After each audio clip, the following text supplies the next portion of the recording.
So this is the pegboard exercise. On your form, this is going to be referred to as a test of fingering ability, but we're going to call this the pegboard exercise. And Raj is going to demonstrate basically the starting position. We're going to do this in a comfortable posture. She's standing, but this is going to be of upper extremities only to incorporate more of a spinal patient, lower extremity patient. We're going to follow up with an exercise in a sustained semi-squat position to make it more appropriate to their diagnosis, but the values that you're going to be reporting, as all the other tests, will be on the first part of the test because that's the way that the tests have been standardized. You're going to notice that we've already placed these pegs in this Purdue pegboard, and there are 10 of them, 5 on each side. The two that you see that are higher there, that's kind of going to be the reference point because the patient is going to be applying those pegs actually above that peg that you just did. Let's try that again, Raj. So this time, let's take that and let's put it all the way above, though. There you go. So here? Yeah, okay. And then you're just going to work your way all the way up like that, okay?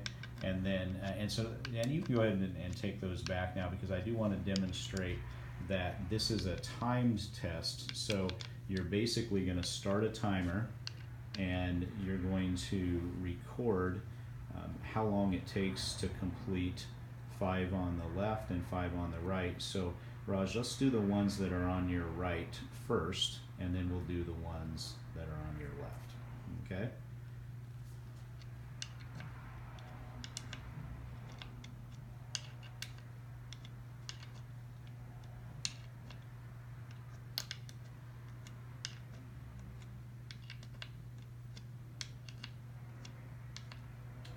Okay, and there's the timer. So that time would be recorded and plugged into the evaluation form. And then, of course, we would do the left side, which we do not necessarily need to show for these purposes. But what I do want to talk about a little bit, and that is the fact that if Raj is a lower extremity patient or even a spinal patient, she's wondering, well, why am I having to do this? And is what we want to get across to the patient is that we actually want to progress this to an exercise that involves sustained holding. And to do that, we're going to lower the platform and we're going to get her in a good athletic posture. And we're going to make her thighs burn a little bit maybe, but it's going to be done from the same position because anybody can learn good body mechanics. To combine good body mechanics with an activity takes practice. So this is just combining something that hopefully Raj has already been taught this. Hopefully prior to this exercise session, she's maybe been given some activities to work on so she knows how to hinge her hips.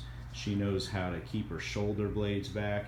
She knows how to keep her knees behind her toes. She knows how to keep her chin tucked. All of this stuff we've been working on, and we're going to say, okay, it's game time. You've learned all of this. Let's put a task in front of you and let's have you do it in that posture. So from here, let's go ahead and do that again, Raj.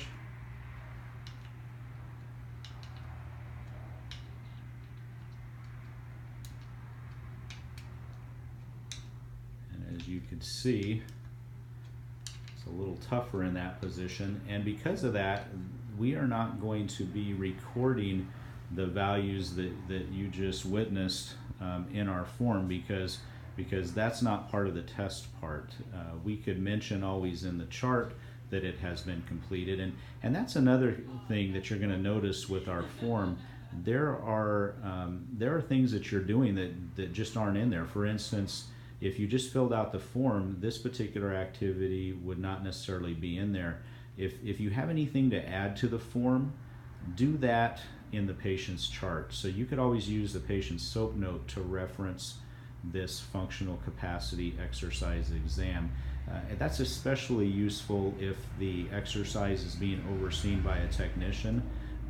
For there to be comments on performance, that should really be something that comes from the physical therapist. So it would certainly be appropriate for a supervised technician to help a patient through this exercise program, but getting the actual information is and actually commenting on the quality and that type of thing should be referenced in the chart, and that can be done in the SOAP note.